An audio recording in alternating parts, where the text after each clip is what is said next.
오늘 하나님께서 우리에게 주시는 말씀은 에베소서 6장 10절에서 18절까지의 말씀입니다. 에베소서 6장 10절에서 18절까지 말씀 우리 함께 같이 읽도록 하겠습니다. 끝으로 너희가 주 안에서와 그의 힘의 능력으로 강건하여지고 마귀의 관계를 능히 대적하기 위하여 하나님의 전신갑주를 입으라. 우리의 씨름은 혈과 육을 상대하는 것이 아니요 통치자들과 권세자들, 이 어두움의 세상 주관자들과 하늘에 있는 악의 영들을 상대함이라. 그러므로 하나님의 전신갑주를 취하라. 이는 악한 날에 너희가 능히 대적하고 모든 일을 행한 후에 서기 위함이라. 그런즉 서서 진리로 너희 허리띠를 띠고 의의 호심경을 붙이고 평안의 복음이 준비한 것으로 신을 신고 모든 것에 위에 믿음의 방패를 가지고 이로써 능히 악한 자들의 모든 불화살을 소멸하고 구원의 투구와 성령의 검 곧 하나님의 말씀을 가지라. 모든 기도와 간구를 하되 항상 성령 안에서 기도하고 이를 위하여 깨어 구하기를 항상 힘쓰며 여러 성도를 위하여 구하라. 아멘. 사도 바울이 에베소서를 쓴 가장 중요한 이유는 교회가 무엇인지에 대해서 소개를 하기 위해서 에베소서를 쓰게 되었죠. 에베소서를 마무리하면서 교회에 대해서 쭉 소개를 하고 그러면 교회된 하나님의 백성들은 어떤 삶을 살아야 하는지에 대해서 말씀을 했는데 이 말씀을 마무리하면서 그 말씀에 부르심에 합당한 삶을 살아가려고 하는 우리가 살아가는 세상에 살다 보면 충돌이 일어날 것이다. 그러면 그 충돌을 우리가 어떻게 대비해야 하느냐라고 하는 말씀으로 마무리를 하고 있습니다. 하나님의 말씀을 듣고 또 하나님의 말씀대로 순종하려고 하는 사람들은 그냥 결심만 하는 게 아니라 삶의 현장에서 실제로 하나님 말씀을 듣고 순종하는 삶을 살려고 하죠. 그런데 문제는 그런 마음을 먹고 실제적인 삶을 살아가려고 할 때에 세상과 충돌이 일어난다는 겁니다. 세상과 왜 충돌이 일어나느냐? 아담과 하와 때부터 시작해서 지금까지 심지어는 예수님이 오셨을 그때에 메시아를 학수고대했던 유대인들이 예수님을 십자가에 못 박아 죽이는 일까지 벌이는 것은 바로 이런 말씀의 충돌이 있기 때문인 것입니다. 그때나 지금이나 세상은 크게 달라지지 않은 세상을 우리는 살아가고 있습니다. 그러면 우리가 이런 세상을 어떻게 살아가야 할 것인가? 과연 이런 세상이 어떤 세상인지 예수님은 하나님은 알고 계시는 걸까? 그런 생각을 하게 되는데 마태복음 10장 16절에 보면 보라 내가 너희를 보냄이 양을 이리 가운데 보낸과 같도다. 그러므로 너희는 뱀같이 지혜롭고 비둘기같이 순결하라 라고 말씀하고 있습니다. 예수님이 그렇게 말씀하셨죠. 예수님이 우리가 살아가는 이 세상이 얼마나 험악하고 하나님 말씀에 순종하는 사람들에게는 만만치 않은 세상이라고 하는 것을 너무 잘 알고 계시죠. 하지만 여기서 끝나지 않습니다. 디모데후서 3장 12절 말씀에 보면 무릇 그리스도 예수 안에서 경건하게 살고자 하는 자는 박해를 받을 것이다 라고 말씀하고 있기도 합니다. 너무 잘 알고 계시죠. 하나님 말씀에 순종하는 사람들은 심지어 박해도 받게 된다. 이것으로 끝난 것이 아니고요. 예수님은 이렇게 말씀을 하십니다. 마태복음 28장 18절에서 20절에 보면 예수께서 나와 말씀하여 이르시되 하늘과 땅의 모든 권세를 내게 주셨으니 그러므로 너희는 가서 모든 민족을 제자로 삼아 아버지와 아들과 성령의 이름으로 세례를 베풀고 내가 너희에게 분부한 모든 것을 가르쳐 지키게 하라. 볼지어다 내가 세상 끝날까지 너희와 항상 함께 있으리라 하시니라 라고 말씀합니다. 이 험악한 세상을 살아가는 우리에게 그냥 무책임하게 가서 살라고 말씀하는 것이 아니라 예수님이 하늘과 땅의 모든 권세를 가지신 분이시니 걱정하지 말라고 말씀합니다. 그리고 약속을 하고 계시죠. 세상 끝날까지 내가 너희와 항상 함께 있을 것이니까 걱정하지 말라고 말씀합니다. 또 빌립보서 2장 9절부터 11절에 보면 이러므로 하나님이 그를 지극히 높여 모든 이름 위에 뛰어난 이름을 주사 하늘에 있는 자들과 땅에 있는 자들과 땅 아래에 있는 자들로 모든 무릎을 예수의 이름에 꿇게 하시고 모든 입으로 예수 그리스도를 주라 시인하여 하나님 아버지께 영광을 돌리게 하셨느니라 라고 말씀합니다. 하나님 말씀에 순종하는 사람들은 세상과 충돌이 일어날 수밖에 없다고 말씀을 하고 있지만 그것으로 그치는 것이 아니라 세상 권세가 사탄에게 있는 것이 아니라 예수 그리스도가 그 권세를 가지고 있고 우리와 함께 하신다고 예수님이 말씀하실 뿐만 아니라 하나님께서 그것을 보증하신다고 빌립보서는 말씀해 주고 있습니다. 그러니 어떻게 하라고요? 두려워하지 말고 하나님 말씀에 순종하는 삶을 살라는 것입니다. 바로 이런 약속의 말씀 기반 위에 사도 바울이 교회에 대해서 말하면서 이제는 너희가 세상에서 이와 같은 삶을 살아야 하는데 걱정하지 말아라. 그리고 대비해야 될 것이 한 가지 있는데 그것이 바로 하나님 주시는 전신갑주를 입는 것이다 라고 말씀을 합니다. 이 전신갑주는 당시 로마 군인들이 전쟁에 나갔을 때 착용했던 어떻게 보면 군복과 같은 것이죠. 그런 것을 보면서 사도 바울이 그리스도인들에게도 이런 무장을 해야 한다라고 하는 것을 말씀해 주고 있는 겁니다. 오늘 본문 말씀을 가지고 아마 많은 목회자들이 설교하면서 제목을 붙이는데 영적 전쟁이라고 하는 아마 제목을 붙이는 것을 아마 여러분도 들으셨을 것입니다. 영적 전쟁, 우리가 살아가는 이 세상에 우리가 말씀대로 살아가려고 할 때 충돌이 일어나는데 그것을 영적 전쟁이라고 일컫는데요. 그런데 조금 더 생각해 보면 너무 과도한 표현이 아닌가 하는 생각을 해봅니다. 물론 충돌이 있죠. 싸움이 있죠. 그런데 전쟁이라고 우리가 가지고 있는 이미지는 전쟁이 일어나면 일상생활을 할 수가 없잖아요.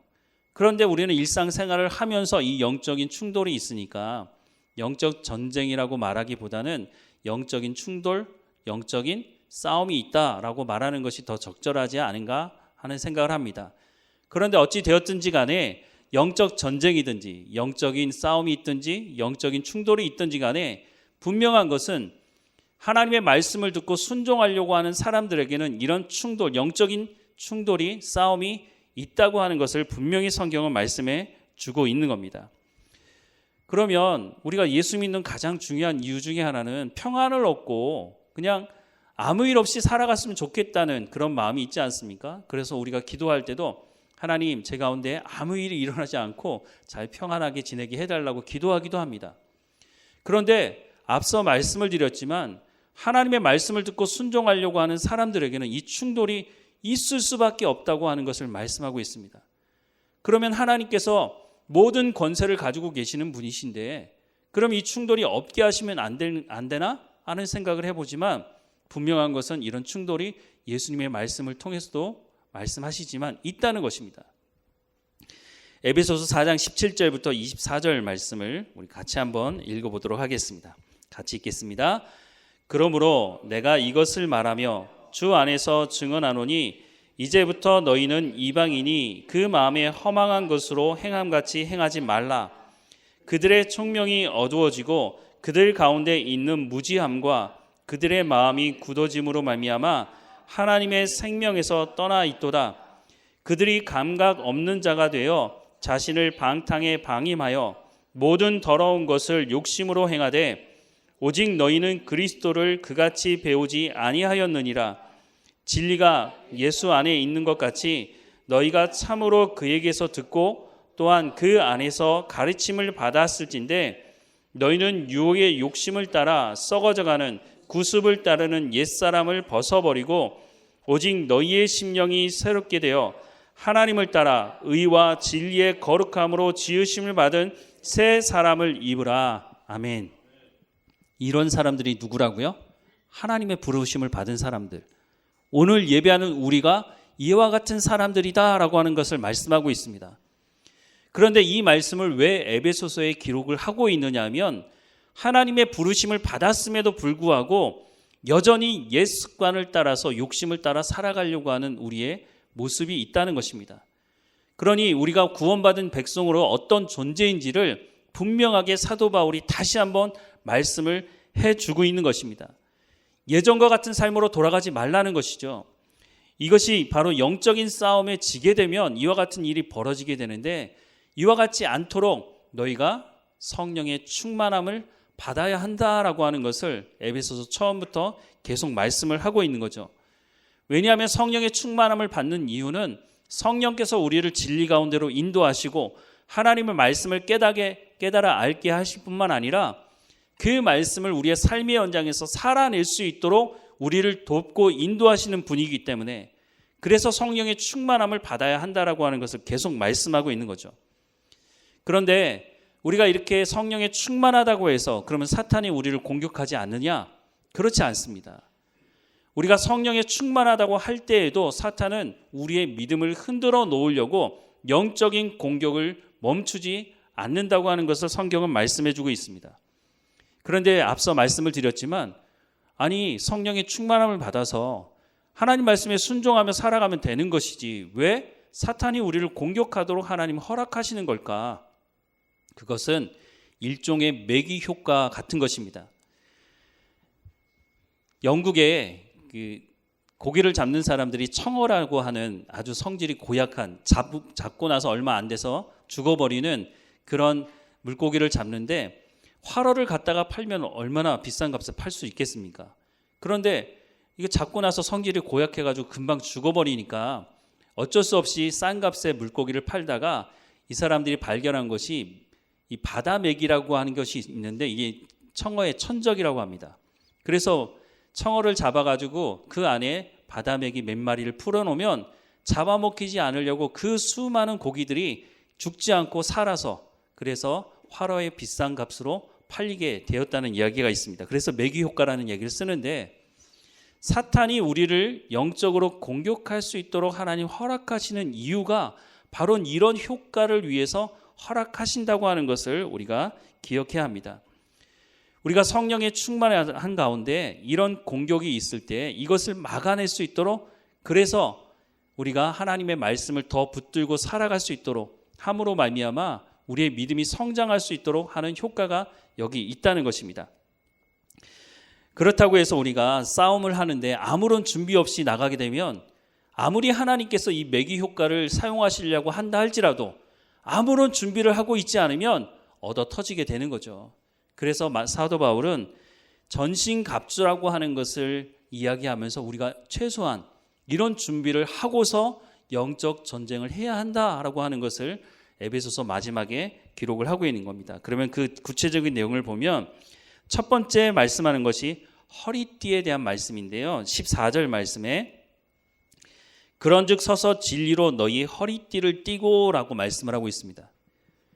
요즘은 보니까 허리띠를 안 하고 다니는 사람들이 꽤 있어요. 왜냐하면 허리띠를 안 해도 바지가 흘러내리지 않도록 그런 바지를 나와서 이제 그런 바지를 입는데, 제가 듣기로는 예전에는 허리띠를 하지 않으면 바지가 흘러내려서 꼭 해야 한다는 얘기를 들었고요.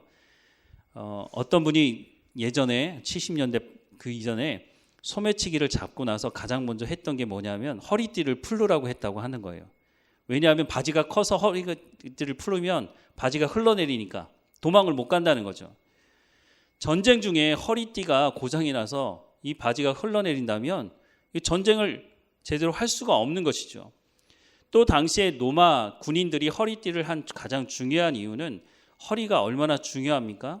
허리를 다치면 우리가 물건 하나도 제대로 움직일 수 없는데, 이 허리띠가 허리에 힘을 낼 수 있는 중심을 잡아줄 뿐만 아니라 당시 로마 군복은 허리띠와 바로 연결되어 있는 것이 하반부를 보호할 수 있는 가죽으로 된 치마가 있는데, 그것을 연결하는 부분이 바로 허리띠에 있었다는 것입니다. 이런 여러 가지 부분이 허리띠가 하는 사람을 보호하는 역할을 했다는 거죠. 사도 바울은 그런데 이 허리띠를 소개하면서 진리로 너희 허리띠를 띠고 라고 말씀을 하고 있습니다. 여기에 진리가 뭡니까? 하나님의 말씀을 의미합니다. 즉 하나님의 부르심을 받은 그리스도인들의 힘이 어디서부터 나오느냐? 사람에게는 힘이 허리로부터 나온다고 하는데, 바로 예수 그리스도를 영접한 사람들의 힘은 바로 하나님의 말씀으로부터 나온다고 하는 것을 말하고 있는 겁니다. 그러니 하나님의 말씀을 우리가 제대로 깨닫고 제대로 알아야 하는 것이죠. 힘의 근원이 하나님의 말씀으로부터 나오니까 그 말씀을 우리가 끝까지 붙들고 살아야 한다는 것을 의미하는 것입니다. 두 번째 말씀하는 것은 호심경인데요. 14절 하반절 말씀에 의에 호심경을 붙이고 라고 말씀합니다. 호심경이라는 말을 지금 저희는 사용하지 않는 말이지만 보호할 호자에 마음심자를 써서 사람으로 얘기하자면 상반신을 보호하는 갑옷의 상반신을 의미하는데, 당시 로마 군인들은 철이나 청동으로 된 것을 한 6조각에서 7조각 정도 되는 것을 앞부분과 뒷부분을 보호할 수 있도록 했다고 합니다. 전쟁에서 만약 화살이 날라와서 심장에 맞으면 전쟁을 더 할 수 없는 것이죠. 그런 것을 보호하는 것이 바로 이 호심경의 역할이었는데, 사도 바울은 이것을 말할 때 의의 호심경이라고 말하고 있습니다. 의가 뭡니까? 성경에서 말하는 의. 신명기 6장 25절 말씀에 이런 말씀이 있습니다. 우리가 그 명하신 대로 이 모든 명령을 우리 하나님 여호와 앞에서 삼가 지키면 이것이 우리의 의로움이라 할지니라 라고 말씀하고 있습니다. 성경에서 말하는 의는 하나님의 말씀을 듣고 순종하는 것을 말하는 것입니다.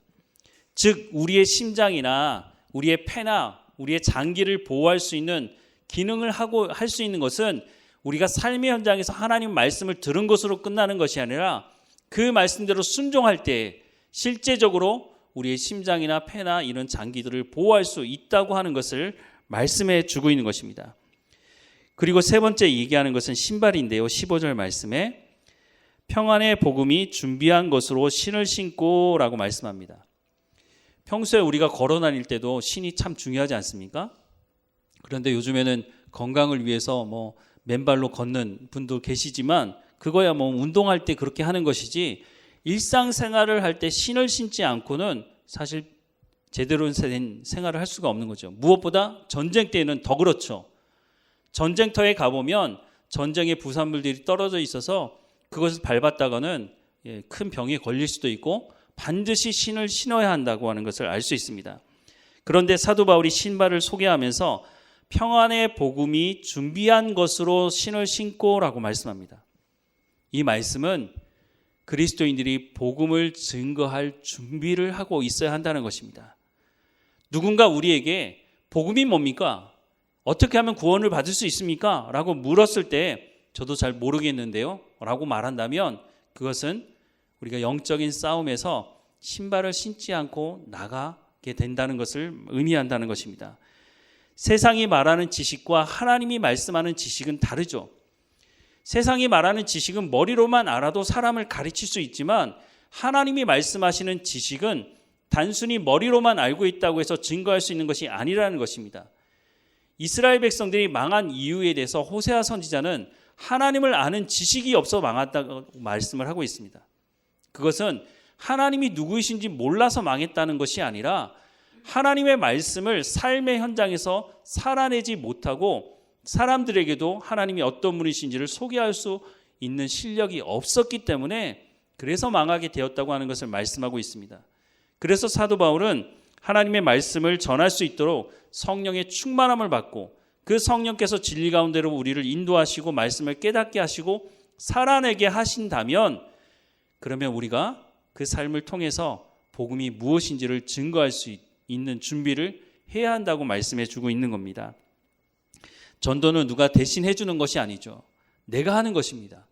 그런데 내가 이 복음을 전할 준비를 하고 있지 않다면 내가 복음을 전하는데 장애물이 될 수도 있다고 하는 것을 기억해야 할 것입니다.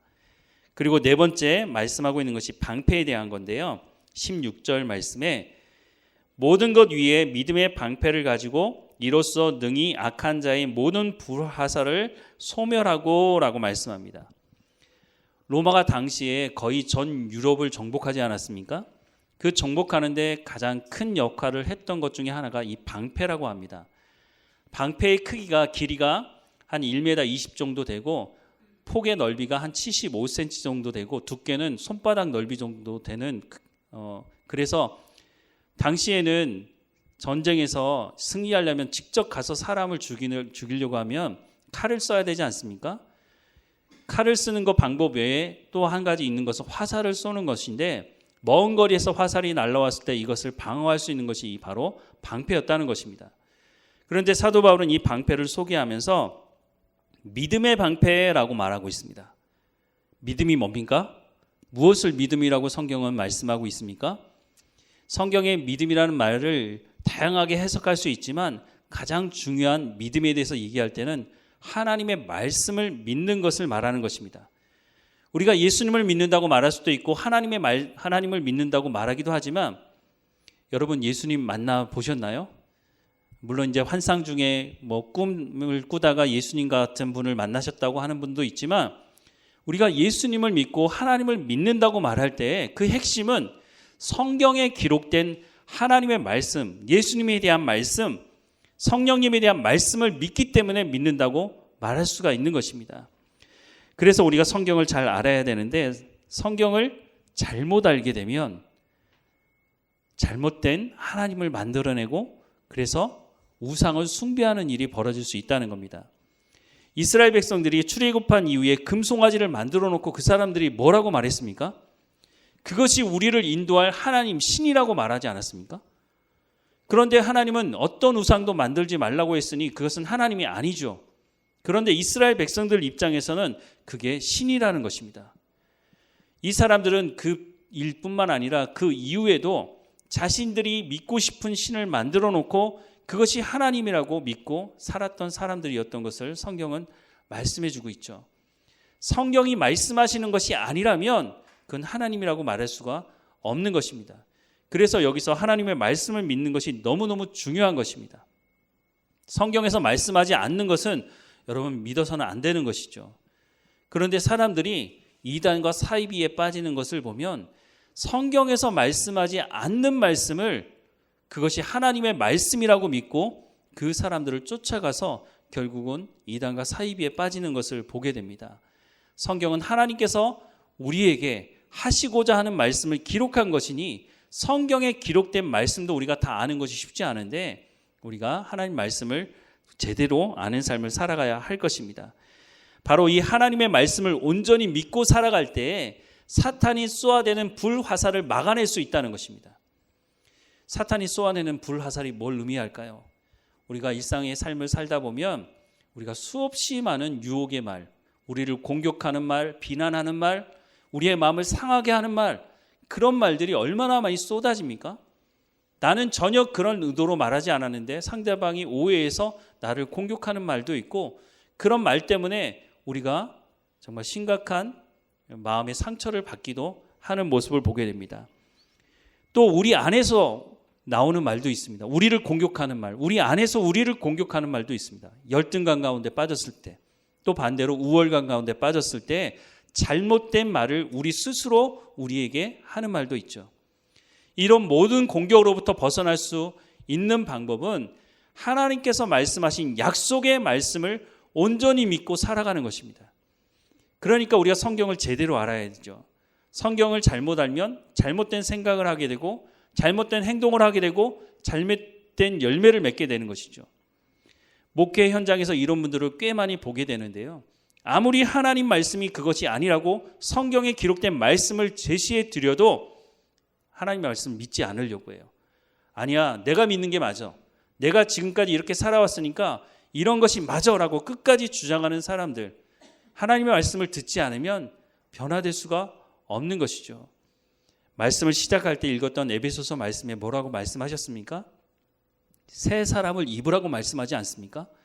나이가 50이 돼서 예수를 믿던 70이 돼서 예수를 믿던 관계없이 우리가 예수님을 믿는 그 시기부터 하나님의 말씀으로 우리의 생각을 새롭게 하지 않으면 우리가 말하는 믿음이 성경에서 말하는 믿음이 아니라 내가 믿고 싶은 것을 믿는 것을 믿음이라고 착각할 수가 있다고 하는 것을 우리는 기억해야 할 것입니다.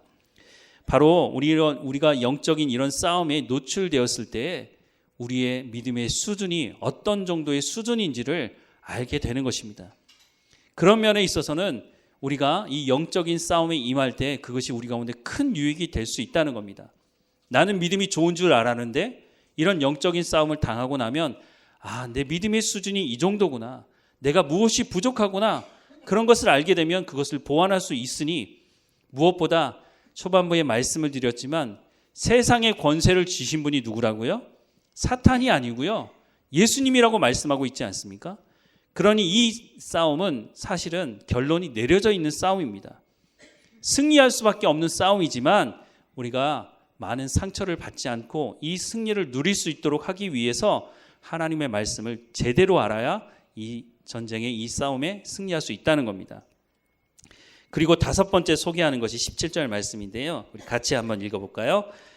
구원의 투구와 성령의 검 곧 하나님의 말씀을 가지라 라고 말씀합니다. 첫 번째 말씀하는 건 투구입니다. 로마 군인들이 전쟁에 나갈 때 썼던 투구는 청동으로 만들었다고 합니다. 전쟁을 하다 보면 상처를 입을 수가 있죠. 그래서 팔을 잘라낼 수도 있고 다리를 잘라낼 수도 있고 장기에 손상을 입지만 이렇다고 해서 모든 사람이 죽는 것은 아닙니다. 그런데 머리에 상처를 입거나 머리에 큰 타격을 입게 되면 다른 데 손상을 입는 것과는 차원이 다르죠. 머리 없는 사람은 없습니다.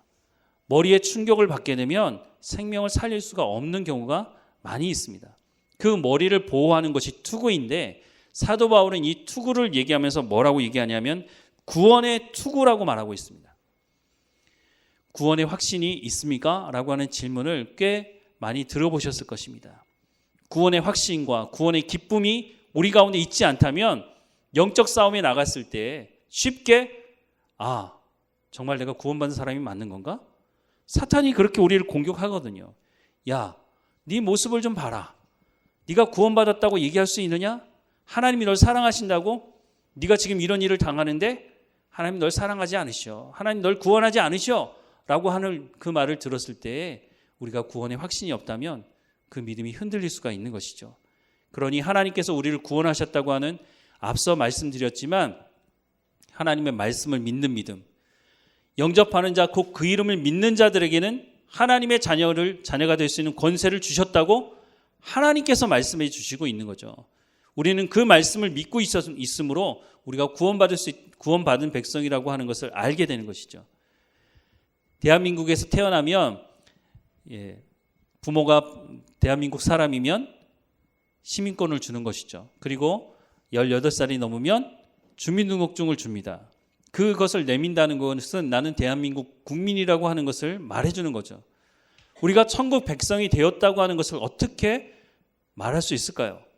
물론 세례받으면 교회에서 세례 증서를 주지만 우리가 천국에 갔을 때 하나님 앞에서 하나님, 내가 이 교회에서 세례받은 증서 여기 있습니다 라고 하면 그것이 구원의 증거가 될 수 있나요? 성경에서 말씀하는 기준이 있습니다. 하나님께서 감정에 따라서 우리를 구원하시는 것이 아니라 하나님의 말씀의 기준을 가지고 우리를 구원하신다고 말씀하십니다. 마태복음 7장 21절 말씀에 보면 주여 주여 하는 자마다 다 천국에 들어갈 것이 아니요 다만 하늘에 계신 내 아버지의 뜻대로 행하는 자라야 들어가리라 라고 말씀하고 있습니다. 구원받을 수 있는 기준이 어디 있다고요? 하나님의 말씀대로 살았느냐 하는 것에 기준이 있다고 말씀하고 있습니다. 우리가 조금 전에 말씀드린 요한복음 1장 12절 말씀을 믿기 때문에 우리가 구원받았다고 하는 것을 알 수 있는 것이죠.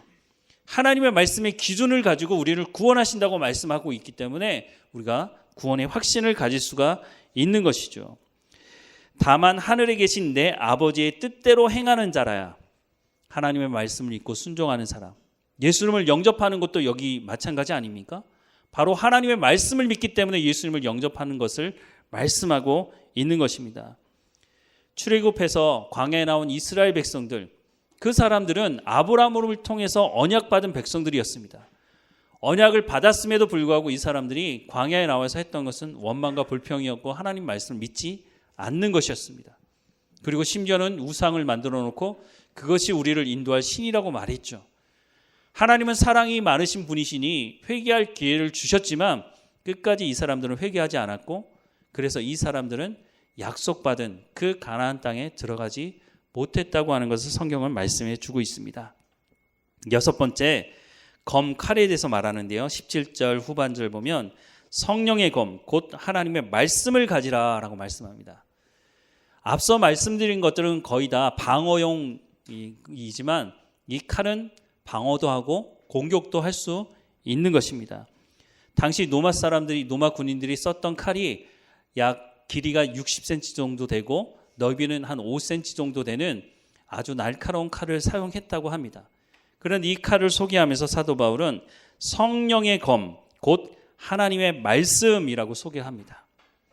히브리서 4장 12절 말씀에 보면 하나님의 말씀은 살았고 운동력이 있어 좌우의 날선 어떤 검보다 예리하여 혼과 영과 및 관절과 골수를 찔러 쪼개기까지 하며 또 사람의 생각과 뜻을 감찰한다라고 말씀을 하고 있습니다. 하나님의 말씀이 공격용 무기가 될 수 있다는 것입니다. 예수님이 40일 동안 금식하고 사탄에게 시험을 받지 않습니까? 그때 사탄이 예수님을 공격할 때에 시험할 때 무엇으로 시험을 했습니까? 하나님의 말씀으로 시험을 했습니다. 분명히 성경에 기록된 말씀으로 예수님을 공격을 했죠. 그런데 거기 문제가 있었습니다. 어떤 문제죠? 그 말씀은 성경에 기록되어 있지만 하나님께서 그런데 사용하라고 그런 의도와 목적으로 사용하신 말씀이 아니었다는 것입니다. 사탄이 우리를 공격할 때 보면 1% 사실만 있더라도 99% 거짓말을 하면서 그것이 진실인 것처럼 공격을 합니다. 예수님에게도 똑같은 방법으로 공격을 했죠. 야, 성경에 이렇게 기록되어 있잖아. 그러니까 이렇게 해봐 라고 말했죠. 그때 예수님께서 그 시험을 어떻게 이겨내셨습니까? 그 성경의 말씀은 그런 의미가 아니다. 원래 의도와 목적이 이런 것이다 라고 하는 것을 말씀하면서 이 시험을 이겨내셨죠. 그래서 우리가 성경을 제대로 아는 것이 너무너무 중요하다는 것입니다. 앞서 말씀을 드렸지만 성경에 대해서 잘못 배우고 잘못 이해하게 되면 우리의 삶에 잘못된 열매를 맺을 수밖에 없다는 것입니다. 너무 당연한 그 결과이죠.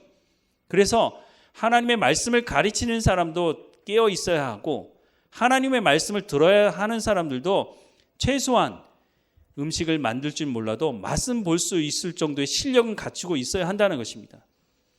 이 시대에 얼마나 많은 설교자들이 있습니까? 그런데 그 말씀을 들으면서 야, 이분은 정말 하나님의 말씀을 전하고 있구나. 이분은 성경에 기록된 하나님 말씀을 전하지 않고 있구나. 최소한 그 정도는 구분할 실력이 있어야 한다는 것입니다. 우리가 주님 부르시는 그날까지 함께 신앙생활 할 수 있으면 좋지만 먼 곳으로 이사 가게 되면 그곳에서 여기까지 올 수는 없잖아요. 그래서 그곳에 가게 되면 이사를 가서 새로운 교회를 찾아야, 예배할 장소를 찾아야 하는데 예배 장소를 찾을 때 가장 중요한 게 바로 하나님의 말씀을 이 교회는 전하고 있느냐. 시설이 좋고 편리하고 그런 것은 중요한 것이 아닙니다. 정말 살아있는 생명의 하나님의 말씀을 전하고 있느냐. 우리가 그것을 분별할 실력이 없으면 우리가 잘못된 신앙의 열매를 맺는 삶을 살아갈 수 있다는 것입니다. 그러니 여러분 하나님의 말씀을 가까이 하시고 말씀을 전하는 저를 위해서도 늘 기도해 주셔야 하는데 하나님의 말씀을 제대로 전할 수 있도록 할 수 있도록 기도해 주시기를 저도 부탁을 드립니다. 사랑하는 여러분, 예수 믿는다고 하는 것은 하나님의 말씀대로 살아가겠다고 하는 것 아닙니까? 그렇다면 사도 바울이 오늘 본문을 통해서 이런 무장을 해야 한다고 하는 이 모든 무장들을 다 갖추어야 하는 것입니다. 한 부분이라도 잘못된 장비를 가지고 있으면 제대로 된 영적 싸움을 싸울 수가 없다는 것입니다. 그런데 오늘 본문의 말씀, 이 모든 장비를 갖추는데 공통점이 있는 걸 여러분 생각을 하셨는지 모르겠습니다. 모든 장비에 공통점이 있는데 그것은 바로 하나님의 말씀이라는 것입니다.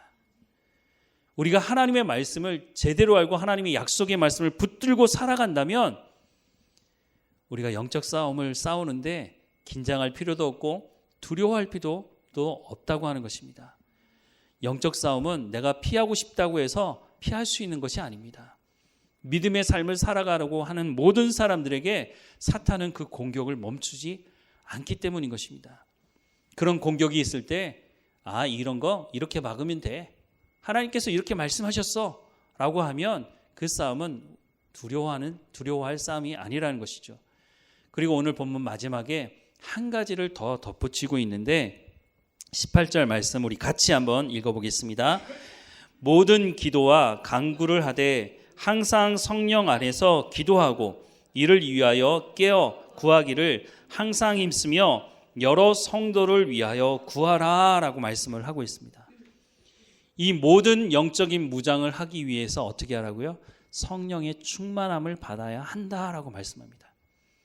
그리고 나뿐만 아니라 함께 신앙생활하는 모든 성도들에게 이와 같은 무장을 할 수 있도록 성령의 충만함을 위해서 함께 기도하라고 말씀하고 있습니다. 한 사람이라도 전쟁에서 쓰러지게 되면 전세가 불리해질 수도 있지 않습니까? 우리가 한 공동체로 부름받아서 신앙생활을 한다면 모든 성도가 이런 영적인 싸움에서 승리할 수 있도록, 아니 승리가 보장된 이 싸움에서 우리가 두려워하지 않고 싸움할 수 있도록 모두가 함께 이 일을 위해서 중보해야 한다라고 말씀을 하고 있는 것입니다. 사랑하는 여러분, 영적인 싸움 우리 가운데 예배하는 이 시간에도 사실은 있을 수 있는 겁니다. 예배 현장에 와서도 내가 가스불 끄고 왔나? 그러면서 예배에 집중하지 못하게 할 수도 있는 것 아니겠습니까? 우리가 일상의 삶을 살아갈 때도 마찬가지입니다. 우리가 이와 같은 삶을 살면서 선하게 삶을 살았는데 왜 사람들이 나를 이렇게 공격하는 말을 하지?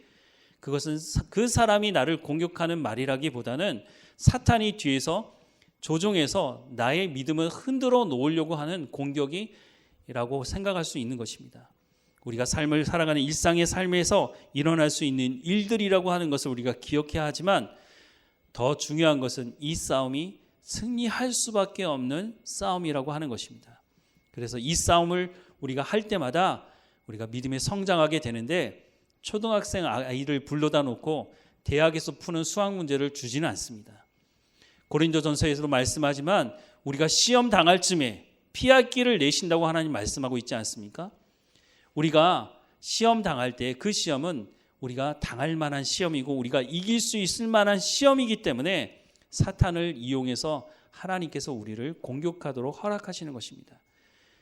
초등학교 아이에게 큰 어른이 와서 싸움을 붙으면 누가 이기겠습니까? 그 싸움을 어떻게 이겨낼 수 있겠습니까? 초등학생들이. 하지만 초등학생의 믿음을 가지고 있다면 하나님은 그 정도 수준에서 싸워서 이길 수 있도록 그러니까 사탄을 스파링 파트너로 붙여주시는 것입니다.